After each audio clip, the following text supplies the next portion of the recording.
আসসালামু আলাইকুম। আপনার কি একটি ইউটিউব চ্যানেল আছে? ভালো সিটিআর কত হওয়া উচিত? ইউটিউব এর impression click through rate CTR ভালো নাকি খারাপ তা নির্ভর করে ভিডিওর ধরন, টার্গেট অডিয়েন্স এবং কন্টেন্টের উপর। তবে সাধারণত ইউটিউবের জন্য ভালো সিটিআর এর মানদণ্ড নিচে দেওয়া হলো। ভালো সিটিআর কত হওয়া উচিত? 4 থেকে 10% বা তার উপরে যদি হয় আপনার সিটিআর ক্লিক থ্রু রেট, তাহলে আপনার চ্যানেলের ভিডিওগুলো অবশ্যই র্যাঙ্কিং করার প্রবণতা আছে, সম্ভাবনা আছে। যদি সেটা 2% থেকে 4% মধ্যে হয় তাহলে সেটা গড়পড়তা বা এভারেজ সিটিআর বলা হয়। এবং যদি সেটা 2 বা 2-এর নিচে থাকে তাহলে অবশ্যই উন্নতি করা দরকার, কারণ এই সিটিআরে আপনার ভিডিও কখনোই র্যাঙ্ক করবে না। সিটিআর বাড়ানোর টিপস: আকর্ষণীয় থাম্বনেল তৈরি করতে হবে, ক্যাচি টাইটেল ব্যবহার করতে হবে, ভিডিওর প্রথম 30 সেকেন্ড খুবই আকর্ষণীয়। 30 সেকেন্ডের মধ্যেই এমন কিছু রাখতে হবে যেন আপনার ভিডিও দর্শক ভিউ করে সামনের দিকে অগ্রসর হয়, অনেকটুকু টাইম স্টে করে। এসইও করতে হবে, অর্থাৎ কিওয়ার্ড, ট্যাগ, ডেসক্রিপশন ভালো মানের হতে হবে।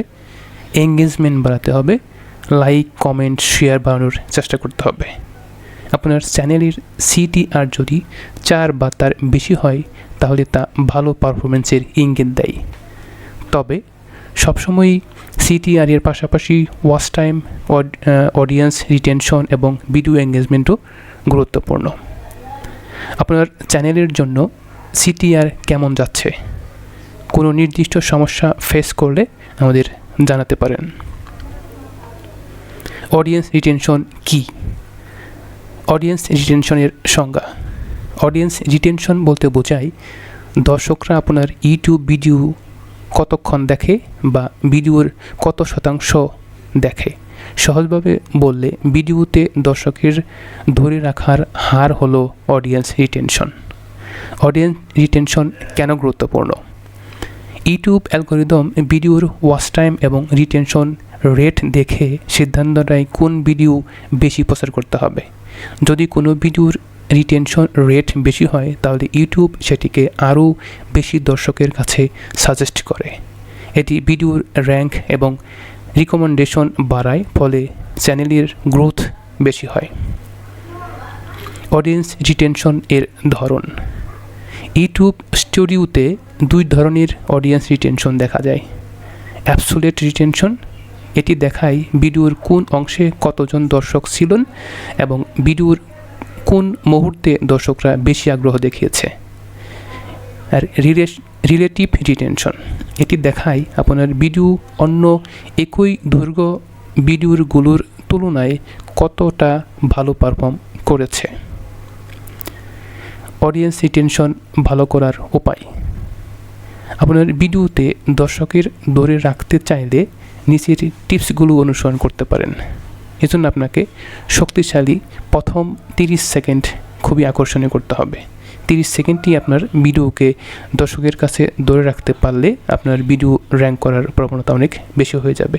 তখন ইউটিউব অ্যালগরিদম বেশি বেশি দর্শকের কাছে এটাকে সাজেস্ট হিসেবে দেখাবে। দর্শকরা প্রথম 30 সেকেন্ডের মধ্যে সিদ্ধান্ত নেয় তারা ভিডিওটি দেখবে কি না, তাই শুরুটা ইন্টারঅ্যাক্টিভ করা উচিত। ক্লিক বেইট নয়, মানসম্মত কন্টেন্ট দিতে হবে, অর্থাৎ আপনি এমন কোনো থাম্বনেইল বা টাইটেল ব্যবহার করবেন না যেখানে দর্শকরা এসে ক্লিক করবে দেন চলে যাবে, তাহলে কিন্তু সেটা মানসম্মত কন্টেন্ট হলো না, তাহলে কিন্তু আপনার ভিডিও র্যাঙ্ক করবে না। থাম্বনেইল এবং টাইটেল আকর্ষণীয় হওয়া দরকার, তবে ভিডিওর কন্টেন্ট যদি প্রত্যাশা অনুযায়ী না হয় দর্শকরা দ্রুত বেরিয়ে যাবে।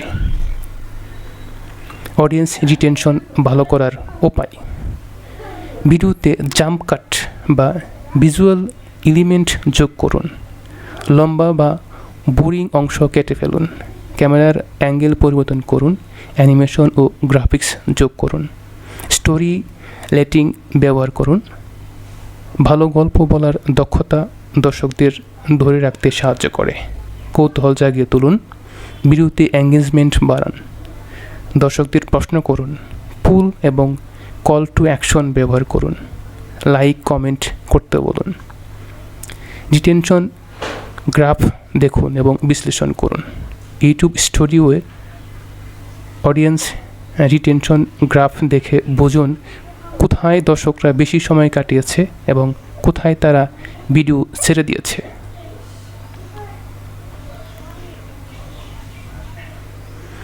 অডিয়েন্স রিটেনশন ভালো হলে কি হবে? ইউটিউবে আপনার ভিডিওকে সাজেস্ট বা রিকমেন্ডেড তালিকায় বেশি দেখাবে, ভিডিওর ওয়াচ টাইম এবং ভিউ বাড়বে, মনিটাইজেশন এবং রেভিনিউ বাড়বে, চ্যানেলের গ্রোথ দ্রুত হবে। অডিয়েন্স রিটেনশন বাড়াতে হলে কন্টেন্টের মান বাড়ানোর পাশাপাশি স্ট্র্যাটেজি ঠিক করা জরুরি। আপনার ভিডিও রিটেনশন রেট কত থাকে সাধারণত আমাদের জানাতে পারেন। ভিডিওটি ভালো লাগলে লাইক, কমেন্ট এবং শেয়ার করে সাথেই থাকবেন। ধন্যবাদ।